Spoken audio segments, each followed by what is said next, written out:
গরিবের সংসার। আজকে তো বেশি চালও নেই, এতটুকু চালে কার হবে? আর ঘরে কোনো সবজিপাতিও নেই। এই চালটুকু দিয়ে বরঞ্চ মেয়েটার জন্য দুমুঠো ভাত ফুটিয়ে দিই। মেয়েটা তো খিদের জ্বালা একদম সহ্য করতে পারে না। আমরা না হয় জলমুড়ি খেয়ে থেকে যাব।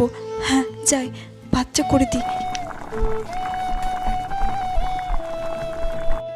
মনা, তোর ভাত বেড়েছি, খেয়ে যা। মা, মা আজ কি রান্না করেছো?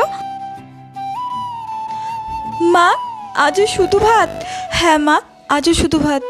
কি করব বলতো মনা, ঘরে কোনো সবজিপাতি ছিল না। আজকের মতো কষ্ট করে খেয়ে নে মা, কাল তোকে আমি সবজি ভাত রান্না করে দেবো। ঠিক আছে মা।